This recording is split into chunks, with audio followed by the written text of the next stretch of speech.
নমস্কার বন্ধুরা, সুবলয় রান্নাঘরে আপনাদের স্বাগত। আজ বানাবো আমি ফ্রেশ মেথি শাকের পরোটা। নিয়েছি এক বাটি মেথি শাক আছে, ধুয়ে পরিষ্কার করে কেটে রেখেছি। এখানে অল্প ধনেপাতা আছে। এখানে মশলা নিয়েছি। মশলার মধ্যে আছে জোয়ান, জিরে গুঁড়ো, লাল লঙ্কা গুঁড়ো, অল্প হলুদ, অল্প হিং আছে, একটা কাঁচা লঙ্কা চেরা আছে, কুচি কুচি করে কেটে নিয়েছি। এখানটা 1 চামচ সর্ষের তেল রিফাইন তেল আছে। এদিকে ছোট বাটির 2 বাটি আটা নিয়েছি। স্বাদ মতো লবণ দেবো। লবণ দিয়ে আমি আটাটাকে মাখবো। এসব মশলা দিয়ে দেবো। আটা দিয়ে দেবো, রিফাইন তেল দিলাম, ধনে পাতা দিলাম, মেথি শাক। অল্প অল্প জল দিয়ে আমি আটাটাকে মেখে নেব পুরো।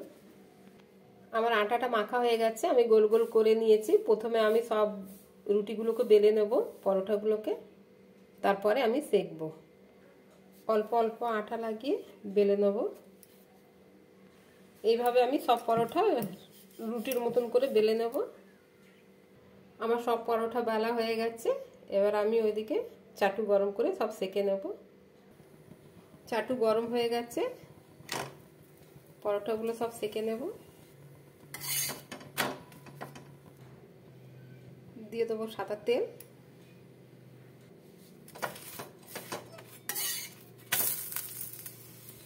এই পিঠো তেল দিয়ে দেবো।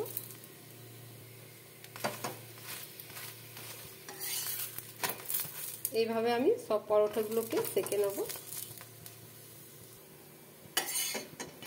আমার সব পরোটা ভাজা হয়ে গেছে। আমার মেথি শাকের পরোটা রেডি হয়ে গেছে বন্ধুরা। যদি আপনাদের আমার এই ভিডিওটা ভালো লেগে থাকে তাহলে লাইক, কমেন্ট, সাবস্ক্রাইব অবশ্যই করবেন। ওইটা ধনে পাতা বেটে রেখেছি, সবুজটা।